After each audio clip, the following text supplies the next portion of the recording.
सरकार का दावा है कि ये फैसला किसानों को आर्थिक रूप से मजबूत बनाने, उन्हें साहूकारों के कर्ज के जाल से बाहर निकालने और खेती को अधिक लाभदायक बनाने की दिशा में मील का पत्थर साबित हो। सरकार का कहना है कि इससे किसानों को उनकी वास्तविक जरूरतों के अनुरूप वित्तीय सहायता मिल सकेगी। गेहूं की प्रति एकड़ कर्ज सीमा को 24,000 रुपए से बढ़ाकर 30,000 रुपए कर दिया गया। वहीं धान की फसल के लिए ये सीमा 25,000 रुपए से बढ़ाकर 40,000 रुपए प्रति एकड़ कर दी गई। पंजाब देश का पहला ऐसा राज्य बन गया है जिसने फसल अवशेष प्रबंधन यानी पराली प्रबंधन को भी केसीसी व्यवस्था का हिस्सा बना दिया।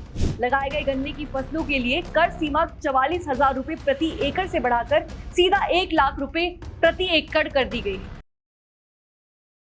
दर्शकों, पंजाब की राजनीति और कृषि क्षेत्र में आज एक बहुत बड़ा फैसला लिया गया। मुख्यमंत्री भगवंत मान ने किसान क्रेडिट कार्ड यानी केसीसी व्यवस्था में ऐतिहासिक बदलाव करते हुए 26 साल पुराने ढांचे को पूरी तरह बदलने का ऐलान किया है। सरकार का दावा है कि ये फैसला किसानों को आर्थिक रूप से मजबूत बनाने, उन्हें साहूकारों के कर्ज के जाल से बाहर निकालने और खेती को अधिक लाभदायक बनाने की दिशा में मील का पत्थर साबित हो। दरअसल पिछले 2 दशकों से अधिक समय से पंजाब के किसान एक ऐसे केसीसी सिस्टम पर निर्भर थे जिसकी कर्ज सीमा खेती की वास्तविक लागत के मुकाबले काफी कम। नतीजा ये हुआ कि किसानों को अपनी जरूरतें पूरी करने के लिए अक्सर निजी साहूकारों और गैर बैंकिंग संस्थानों का सहारा लेना पड़ता था, जहाँ उन्हें भारी ब्याज चुकाना पड़ता था। लेकिन अब सरकार ने इस व्यवस्था में बड़े बदलाव करते हुए फसलवार कर्ज सीमा को बढ़ाने का फैसला लिया है। दर्शकों, नई व्यवस्था के तहत गेहूं की प्रति एकड़ कर्ज सीमा को 24,000 रुपए से बढ़ाकर 30,000 रुपए कर दिया गया। वहीं धान की फसल के लिए ये सीमा 25,000 रुपए से बढ़ाकर 40,000 रुपए प्रति एकड़ कर दी गई। सरकार का कहना है कि इससे किसानों को उनकी वास्तविक जरूरतों के अनुरूप वित्तीय सहायता मिल सकेगी। और दर्शकों, इतना ही नहीं, पंजाब देश का पहला ऐसा राज्य बन गया है जिसने फसल अवशेष प्रबंधन यानी पराली प्रबंधन को भी केसीसी व्यवस्था का हिस्सा बना दिया। धान की फसल के लिए निर्धारित 40,000 रुपए प्रति एकड़ की सीमा से 2,000 रुपए विशेष रूप से पराली प्रबंधन के लिए निर्धारित किए गए।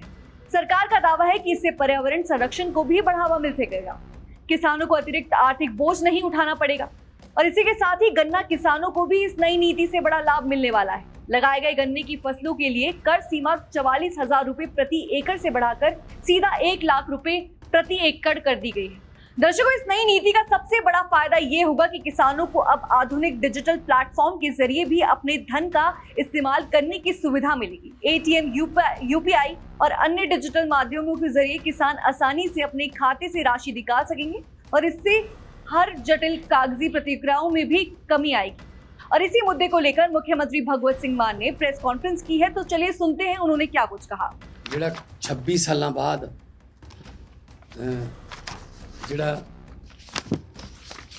ਕਿਸਾਨ ਕ੍ਰੈਡਿਟ ਕਾਰਡ ਦਾ ਜਿਹੜਾ ਪਾਲਿਸੀ ਹੈ ਉਹ ਪ੍ਰੋ ਕਿਸਾਨ ਬਣਾਈ ਗਈ ਹੈ। ਕਿਸਾਨਾਂ ਦੇ ਹੱਕ 'ਚ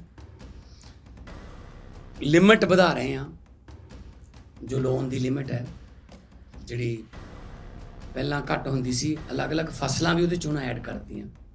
ਕ੍ਰੌਪ ਡਾਈਵਰਸੀਫਿਕੇਸ਼ਨ ਨੂੰ ਉਤਸ਼ਾਹ ਤੇ ਉਹਦਾ ਪ੍ਰੇਰਨਾਦਾਇਕ ਇੱਕ ਚੀਜ਼ ਬਣਾਉਣ ਵਾਸਤੇ ਪਹਿਲਾਂ ਕਣਕ ਤੇ 24,380 ਰੁਪਏ ਪਰ ਏਕੜ ਹੁੰਦਾ ਸੀ ਲਿਮਿਟ, ਉਹਨੂੰ 30,000 ਕੀਤਾ ਗਿਆ। ਪੈਡੀ ਤੇ ਪਹਿਲਾਂ ਕੁਛ ਨਹੀਂ ਮਿਲਦਾ ਸੀਗਾ, ਹੁਣ 2,000 ਰੁਪਏ ਪਰ ਏਕੜ ਜੇ ਪਰਾਲੀ ਦੀ ਸਾਂਭ ਸੰਭਾਲ ਵਾਸਤੇ ਉਹਨਾਂ ਨੇ ਪੈਸੇ ਚਾਹੀਦੇ ਨੇ ਤਾਂ 2,000 ਰੁਪਏ ਪਰ ਏਕੜ ਉਹ ਲੋਨ ਲੈ ਸਕਦੇ ਨੇ। ਉਹਦਾ ਚਾਹੇ ਉਹ ਬਣਾ ਲੈਣ ਜਿਹੜਾ ਕੀ ਉਹਨੂੰ ਕਹਿੰਦੇ ਆ ਕਿ ਜਿਹੜੇ ਉਹਦੇ ਬੰਡਲ ਬਣ ਜਾਂਦੇ ਨੇ। ਤੇ ਗੰਨੇ ਤੇ 44,000 रुपये पर एकड़ होती सी लिमिट, उन्होंने बढ़ा के 1 लाख किया गया। दर्शकों, मुख्यमंत्री भगवंत सिंह मान का कहना है कि उनकी सरकार ने 26 वर्षों से चली आ रही पुरानी व्यवस्था को समाप्त कर किसानों के लिए एक पारदर्शी, डिजिटल और आधुनिक कर्ज प्रणाली लागू की।